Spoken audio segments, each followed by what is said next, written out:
오늘 함께 나눌 하나님의 말씀 사도행전 20장 17절에서 27절 말씀입니다.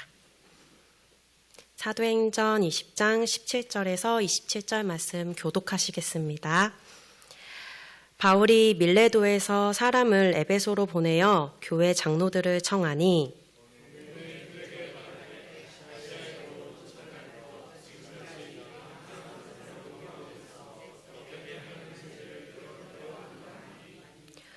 곧 모든 겸손과 눈물이며 유대인의 관계로 말미암아 당한 시험을 참고 주를 섬긴 것과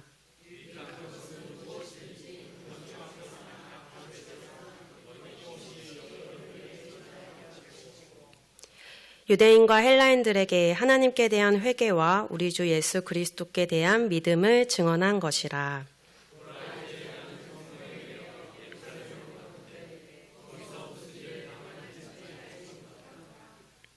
오직 성령이 각 성에서 내게 증언하여 결박과 환난이 나를 기다린다 하시나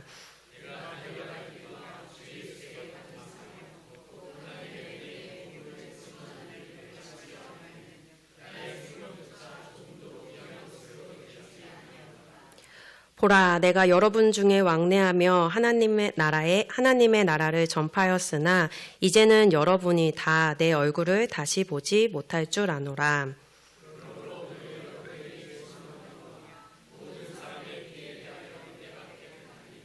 함께 읽겠습니다. 이는 내가 꺼리지 않고 하나님의 뜻을 다 여러분에게 전하였음이라. 아멘. 다 같이 기도하시겠습니다. 하나님, 우리가 주의 말씀 앞에 모였습니다. 우리의 믿음이 사람의 말과 지혜에 있지 않고 하나님의 능력에 있다고 말씀하신 주님, 오늘 성령께서 각 우리들의 사람 마음에 함께 하셔서 그리스도를 깊이 깨닫는 자리로 인도하여 주시기를 원합니다. 감사드리며 예수님의 이름으로 기도드렸습니다. 아멘.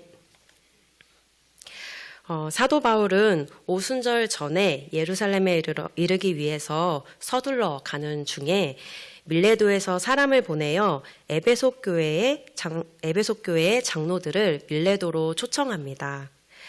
에베소 교회 장로들은 바울과 함께 3년여 동안 에베소에서 열심히 사역한 동역자들이었습니다. 그리고 에베소 교회는 바울이 가장 오랜 기간 동안 활동한 교회이기도 하는데요. 그런 에베소 교회 장로들을 바울은 왜 갑자기 밀레도로 초청한 것일까요? 다 같이 오늘 본문 17절을 함께 읽겠습니다. 바울이 밀레도에서 사람을 에베소로 보내어 교회 장로들을 청하니. 밀레도에서 에베소까지의 거리는 약 45km이므로 에베소 교회 장로들이 바울의 전가를 받고 바로 출발하였어도 최소 3일 이상은 걸렸을 거리입니다. 그렇게 밀레도에 도착한 그들에게 바울은 유언과 같은 마지막 설교를 건네는데요. 그렇습니다. 사도행전 20장 18절에서 35절까지는 에베소 교회를 위한 바울의 고별 설교입니다. 이 설교는 사도행전에 기록된 바울의 세 번째 설교이면서 전도자들이 아닌 성도들을 대상으로 한 첫 번째 설교이기도 합니다. 바울은 과거, 현재, 미래 순으로 자신의 사역을 회상하고 진단하고 또 예견하면서 설교를 진행하는데요. 바울의 고별 설교의 구조는 다음과 같습니다. 먼저는 바울이 에베소 교회에서의 복음 사역을 회상합니다. 그리고 바울이 자신의 장래를 예견하면서 작별을 알립니다. 그리고 마지막으로 에베소 교회의 장래를 예언하면서 장로들에게 권면과 당부의 말을 남기며 고별 설교를 마치게 됩니다. 그럼 먼저 오늘 고별 설교의 첫 단락인 18절에서 21절을 다시 한 번 더 함께 읽겠습니다.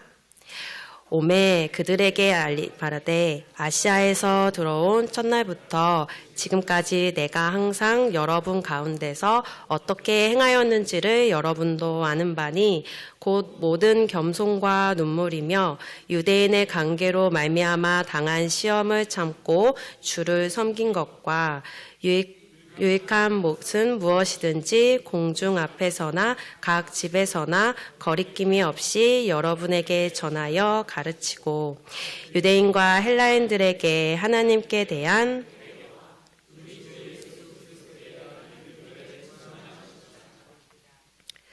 우선 바울은 에베소 교회에서 자신의 사역을 회상하기 시작합니다. 그리고 18절에서 에베소 장로들도 바울이 했던 사역의 내용을 잘 알고 있었다라는 표현으로 여러분도 아는 바니라는 말을 나타냅니다. 여러분도 아는 바니라는 이 표현은 머리로만 이해해서 알게 된 지식이 아니라 경험으로 체득한 지식을 가리키는데요. 즉 3년 동안 바울의 사역에 함께 동참하며 그에 대한 경험적 지식을 가졌던 장로들에 대한 내용을 말하고 있습니다. 더불어서 바울은 이런 사실을 설교 서두에 넣음으로써 앞으로 자신이 한 말들의 증인들이 있음을 강조하고 있는 것입니다. 다음 19절은 한글 성경에서는 모든 겸손, 눈물, 유대인의 관계로 말미암아 당한 시험을 참고 주를 섬긴 것 이렇게 셋이 동등한 위치에 있는 것처럼 번역을 했지만 원문을 보면 겸손, 눈물, 시험은 모두 주를 섬긴 것에 부속되는 표현으로 기록되고 있습니다. 따라서 19절의 핵심 내용은 바울이 그동안의 여러 가지 어려움들을 견딘 이유는 모두 주를 섬기기 위함이었다라는 것입니다. 여기서 겸손이라는 건 권력자들에게 굽실거리거나 비굴한 마음의 상태를 나타내는 게 아니라 하나님 앞에서 자신이 얼마나 보잘것없는 존재인가를 깨달은 자의 겸허한 마음가짐을 말합니다. 또한 그로 인해 낮아져서 다른 사람을 섬길 때 가지는 자세를 가리키는 것이기도 합니다. 또한 눈물은 바울이 많은 눈물로 주를 섬겼다라는 걸 나타냅니다. 바울은 한 영혼이라도 더 구원받기를 간절히 바라는 마음으로 성도들을 위한 사랑의 눈물을 흘렸었습니다. 그리고 자기 동족 이스라엘이 복음을 저버리고 스스로 멸망의 길을 걸어가는 데에 대한 안타까움의 눈물 또한 많이 흘렸었습니다.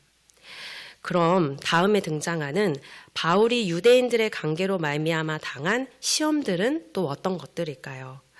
누가는 본서 19장 9절에서 유대인들의 적대적인 태도만을 기록했지만 바울 서신을 살펴보면 바울이 그가 살 소망까지 끊어질 정도로 많은 시련을 당했었다라는 것을 기록하고 있습니다.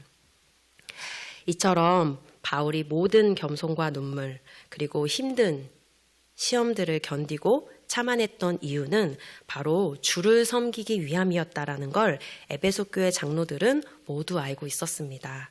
그리고 이어서 바울은 성도들에게 유익한 것이라면 어디서든지 내가 최선을 다했다라고 말하는데요. 20절의 유익한이라는 표현은 돕다, 유익하다라는 뜻으로 듣는 자들에게 도움을 줄 수 있는 유익한 것들을 나타냅니다.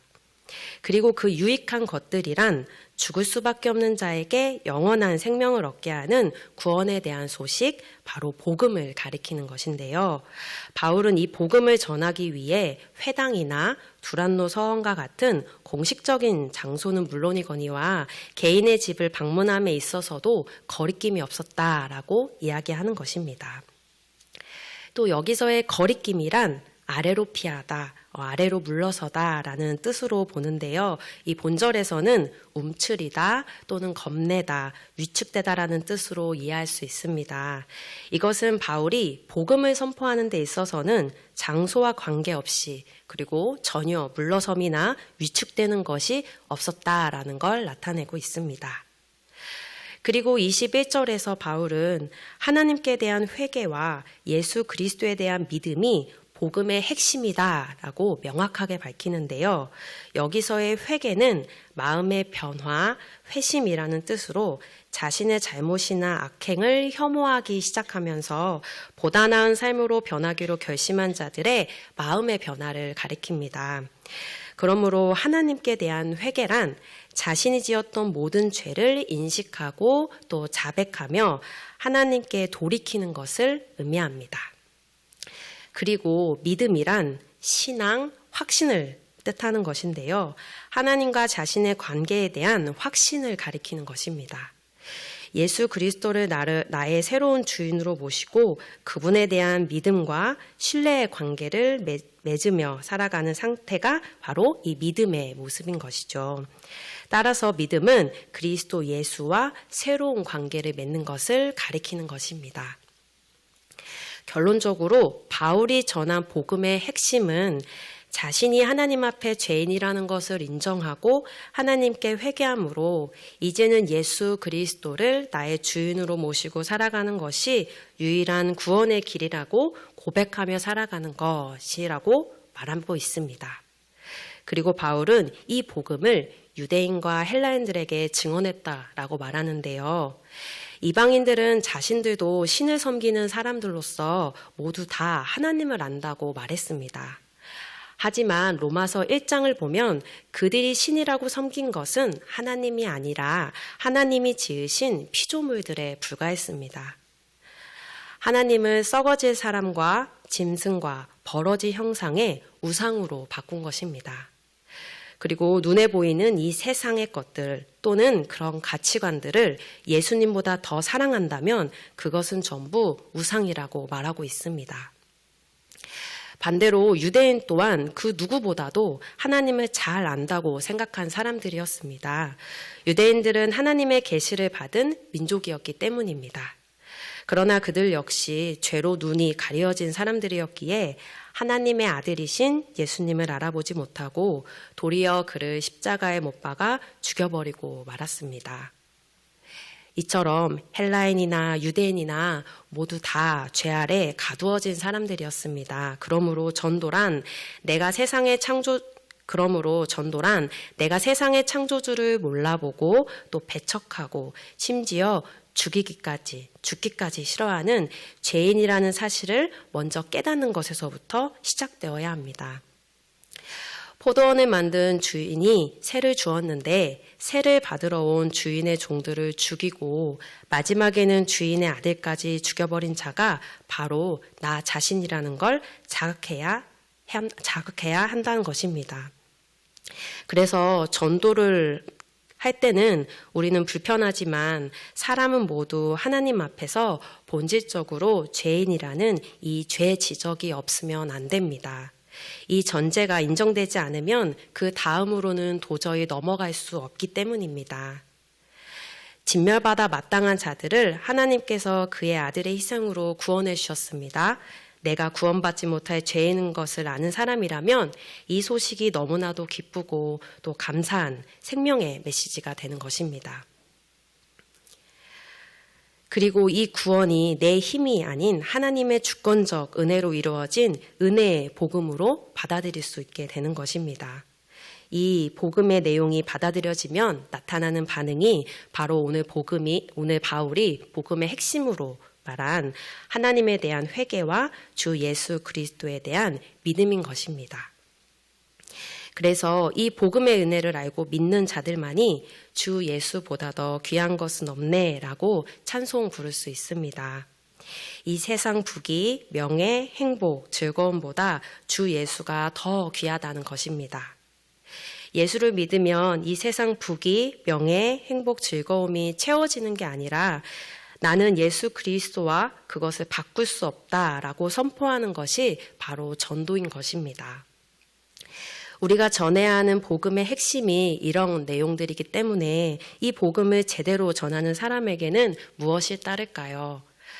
당연히 환난과 핍박이 뒤따르게 됩니다. 그래서 우리에겐 전도가 너무 어려운 것 같습니다. 나 자신도 내가 필요로 하고 또 내가 원하는 것들은 모두 눈에 보이는 것들 뿐인데 예수님만으로 만족하는 삶을 살아가야 한다니요.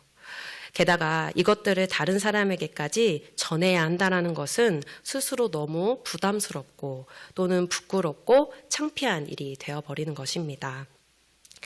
그래서 우리는 날마다 주의 말씀에 가까이 나와야 합니다. 우리는 다 나약하고 죄성을 가지고 있기 때문에 하나님의 이 말씀을 듣지 않으면, 하나님의 이 영의 양식을 먹지 않으면 우리의 믿음은 더 이상 자랄 수 없기 때문입니다. 다 같이 로마서 10장 12절에서 17절을 함께 읽겠습니다. 유대인이나 헬라인이나 차별이 없음이라 한 분이신 주께서 모든 사람의 주가 되사 그를 부르는 모든 사람에게 부요하시도다. 누군지 주의 이름을 부르는 자는 구원을 받으리라. 그런즉 그들이 믿지 아니하는 이를 어찌 부르리요. 듣지 못한 이를 어찌 믿으리요. 전파하는 자가 없이 어찌 들으리요. 보내심을 받지 아니하였으면 어찌 전파하리요.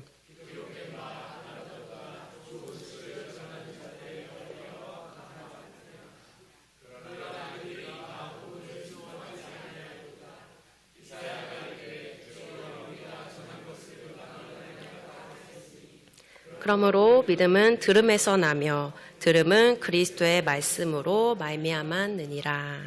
아멘. 어쩌면 우리가 설교를 들을 때 예수 그리스도만이 우리의 유일한 구원자십니다 라는 말씀을 들으면 이건 이미 다 아는 메시지라고 생각할 수도 있겠습니다.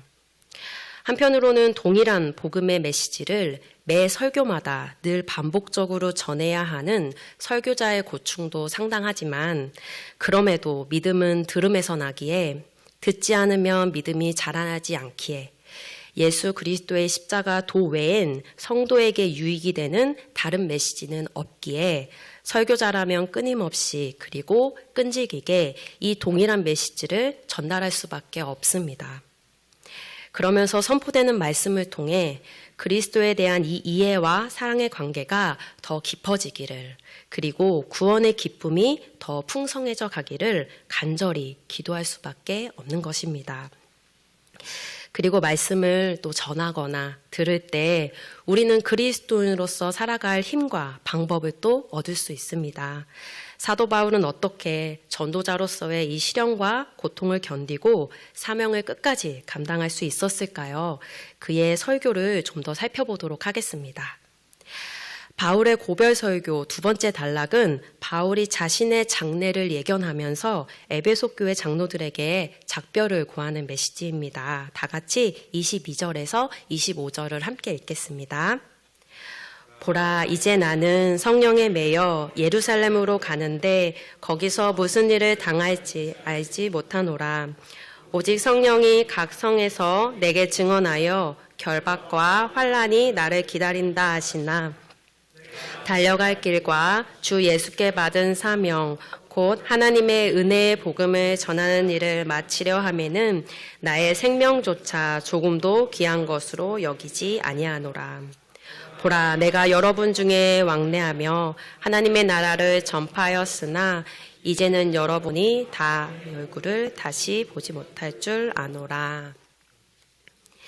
바울은 자신이 성령에 매였다고 말합니다. 매임을 받았다라는 표현은 묵다, 속박하다라는 뜻으로 육체적 매임뿐만이 아니라 영적 세력에 사로잡혀 있는 상태도 가리키는 것입니다. 성령께서는 바울에게 예루살렘에서 있을 결박과 환난을 예고하시면서 동시에 바울이 그 길을 당당히 걸어갈 수 있도록 붙들어 매주고 계시는 것입니다.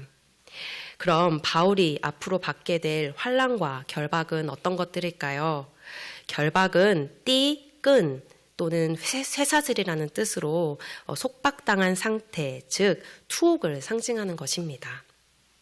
또한 환난은 압박, 궁핍, 공고라는 뜻으로 그리스도께서 겪으셨던 고난이나 제자들이 반드시 겪게 될 고난을 가리킬 때 주로 사용된 표현입니다. 그리고 기다린다라는 표현은 떠나지 않다, 지속적으로 소멸되지 않고 있다라는 뜻으로서 바울이 당할 결박과 환난이 일시적이지 않고 지속적으로 일어날 일들이라는 것을 암시해주고 있는 것입니다. 이처럼 바울이 하나님의 복음을 전할 때 앞으로 경험하게 될 감옥 생활과 그로 인한 극심한 고난을 지속적으로 겪게 된다라는 사실을 바울은 이미 다 알고 있었습니다. 그럼에도 이 사명을 감당하기에 멈추지 않고 달려갈 수 있었던 바울의 결단과 각오는 어디서부터 나온 것일까요? 먼저 바울은 성령에 매인 사람이었습니다. 과거 바울은 예수님을 믿는 자들을 결박해 예루살렘으로 잡아오려고 다메섹으로 달려가던 사람이었습니다. 그것이 하나님을 사랑하는 일이라고 생각했기 때문입니다. 하지만 다메섹에서 바울은 자신이 핍박하던 예수께 도리어 붙잡힘 당하게 됩니다. 이후로 그의 생애는 철저히 예수께 붙들린 삶으로 살아가게 되고 지금 예수의 영이신 성령의 매인 삶으로 살아가는 삶으로 변화되었습니다. 그리고 사도 바울은 예수 그리스도를 직접 만나고 그분께 사명을 받은 사람이었습니다. 24절에 주 예수께 받은 사명이라는 표현을 통해 바울은 자신이 받은 사명이 주 예수 그리스도로부터 직접 받은 것이란 사실에 매우 큰 자긍심을 갖고 있었다라는 걸 알 수 있습니다. 사명은 직분이라는 뜻이며 특히 다른 사람을 섬기는 직분을 가리키는 것인데요.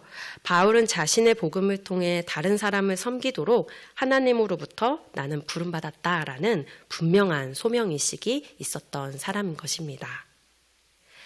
마지막으로 사도 바울은 예수님으로부터 받은 이 사명이 하나님의 은혜의 복음을 증거하는 것이라는 걸 알고 있던 사람입니다. 바울은 자신이 전한 복음을 한마디로 하나님의 은혜라고 요약합니다. 은혜는 전혀 받을 자격이 없는 자가 받게 되는 하나님의 전적인 호의를 가리킵니다. 하나님은 죄로 말미암아 지옥의 심판을 피할 수 없는 우리 인간에게 예수 그리스도를 보내주심으로써 죄 씻음과 영생을 주신 것입니다. 예수님의 이 십자가 보혈의 공로를 믿고 그리스도를 주라 고백하는 자에게는 영원한 생명을 주신다는 것은 우리의 공로가 아닌 오직 하나님의 주권적 은혜의 사역이었다라는 것을 알게 되는 것입니다. 그래서 하나님의 이 은혜가 우리에게 임했다라는 소식은 복음이라고 부릅니다. 복음은 헬라어로 유앙겔리온이라고 부르고요. 영어로는 굿뉴스, 한국어로는 좋은 소식, 기쁜 소식입니다. 예전에 어렸을 때 온 국민의 인기를 끌었던 사극 허준에 대해서 알고 계시죠? 제가 이걸 볼 때 어렸었던 것 같은데 이 드라마가 얼마나 인기가 많았었는지 평균 시청률은 50%였고요. 당시 40부작으로 계획되었는데 그 분량은 늘려져서 64부작으로 마무리가 되었던 대히트작입니다. 허준이 반영된 시기에는 사람들이 월요병도 사라졌다라고 말했고요. 허준이 방송되는 시간대에는 거리가 한산했다라는 말이 있을 정도였습니다. 저희 가족도 이 드라마를 엄청 좋아했던 기억이 납니다. 그래서 허준이 하는 날은 저녁을 빨리 먹고 엄마는 과일을 깎을 준비를 하시고 온 가족이 TV 앞에 모였었습니다. 그런데 그날 봤던 허준의 내용은 허준이 아주 심각한 위기에 빠진 날이었어요. 그가 치료한 왕족이 호전되지 않자 허준은 손목이 잘리는 의원으로서는 생명이 끝나는 아주 처참한 형벌에 처하는 상황에 처하고 말았습니다. 허준은 끝까지 자신의 치료가 잘못되지 않았다라는 것을 계속 항변했지만 아무 소용이 없었고 그의 손목이 잘리는 형은 그대로 집행되기로 결정됩니다. 그런데 형이 집행되기 직전에 멀리서 아주 다급한 소리가 들렸습니다. 멈추시오, 멈추시오, 형을 멈추시오, 멈추시오, 멈추시오, 이런 소리가 들리는 거예요. 허준이 치료한 병자의 병이 나았기 때문에 형의 집행을 멈추라는 아주 기쁜 소식이었습니다. 우리 가족은 이 장면을 보고 얼마나 기뻤는지 드라마를 보다가 다 같이 박수를 쳤던 기억이 납니다. 어린 마음에 허준의 손목이 정말 잘리는 끔찍한 장면을 보게 되지 않을까 막 조마조마했던 저였는데 형을 멈추라는 이 소식이 얼마나 기쁘고 반가웠는지 몰랐습니다. 정말 기쁜 소식, 정말 행복한 소식, 정말 좋은 소식, 굿뉴스가 아닐 수 없었습니다. 이것을 바로 유앙겔리온, 복음, 기쁜 소식, 굿뉴스라고 부를 수 있습니다. 성경은 이야기합니다. 지금 우리도 죽을 수밖에 없는 너무나도 위험한 처량한 상태에 빠졌다고 말입니다.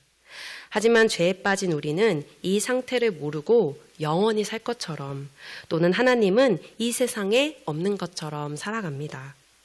복음을 전하기 위해 이 성경의 대전제를 사람들에게 조금만 꺼내놓아도 사람들은 그런 듣기 싫은 재수없는 소리는 하지 말라고 거부합니다.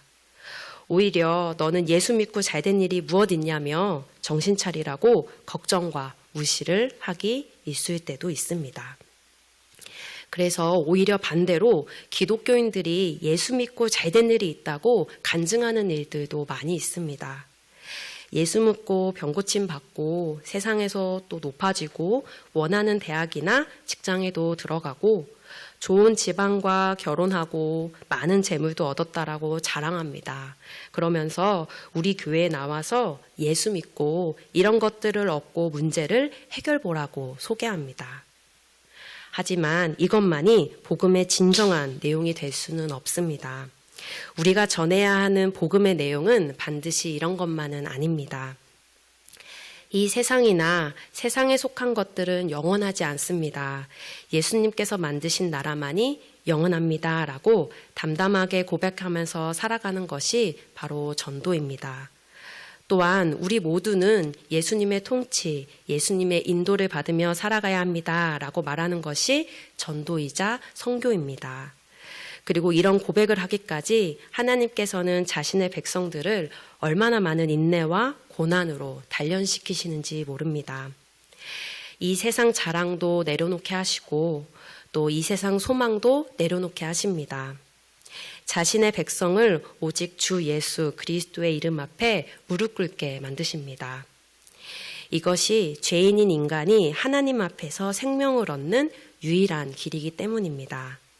그리고 사도 바울 또한 이 고난과 인내의 과정을 겪었으며 이젠 기꺼이 그 사명의 길을 달려가기에 자신의 목숨을 조금도 귀한 것으로 여기지 않는다고 이야기합니다. 우리들도 마찬가지입니다. 하나님 앞에서 우리는 죄인이라는 사실을 깊이 깨닫고 또 회개해야 합니다. 우리에게 주신 이 복음의 은혜가 얼마나 큰지 말씀을 듣고 또 들으면서 하나님에 대한 우리의 감각이 깨져야 합니다. 주께서 주신 이 사명을 감당할 수 있는 길은 바울처럼 예수 그리스도를 나의 주라고 고백하고 주께서 주신 사명이 내게 가장 소중하다라는 걸 깨달았을 때에만 가능합니다. 그리고 예수의 영이신 성령께 매인 자라야만 이 사명을 감당하기에 부족함이 없습니다. 왜냐하면 우리의 힘으로 이 사명을 감당하는 건 불가능하기 때문입니다. 바울 또한 이런 하나님의 은혜의 복음으로 구원을 받은 자였습니다. 그리고 이 복음을 전하는 일꾼으로 스스로 자처하며 이 일의 끝엔 자신은 최선을 다했기에 더 이상 후회가 없다라고 당당히 이야기합니다. 다 같이 오늘 본문의 마지막 구절 26, 27절을 함께 읽겠습니다. 그러므로 오늘 여러분에게 증언하거니와 모든 사람의 피에 대하여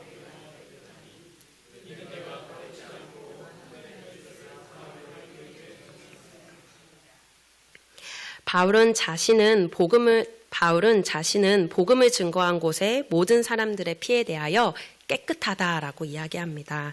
이것은 바울이 꺼리지 않고 하나님의 뜻을 다 전하였다라는 것입니다. 사람들이 싫어하는 것은 피하고 좋아하는 것만 전하지 않았다는 것입니다. 맡겨진 사명에 후회 없는 사역, 미련 없이 최선을 다했다라는 것입니다.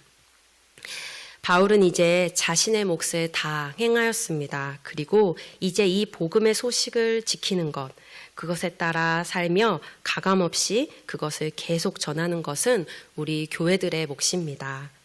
성령이 임한 모든 그리스도인의 몫입니다. 이것이 우리 성도의 사명입니다.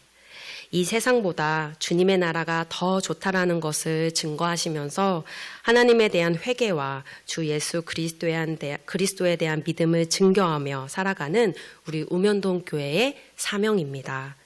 우리가 종사하고 있는 직장과 직업에 있어서 최선을 다하며 살아가시되 그것이 전부가 아니라는 것을 알고 영원한 하나님 나라에 대한 소망을 가지고 살아가셨으면 좋겠습니다. 이것은 영원한 삶과 죽음에 대한 말씀입니다. 그러니 목숨보다 귀중한 것입니다. 우리가 맡은 사명은 영원히 죽을 수밖에 없는 자가 영원한 생명을 얻는 중요하고도 또 자긍심 넘치는 사역입니다. 부끄러워 말고 또 위축되지 말고 성령에 매여 예수 그리스도를 믿는 믿음으로 든든히 살아가는 우리 우면동 교회가 되시기를 간절히 소원합니다.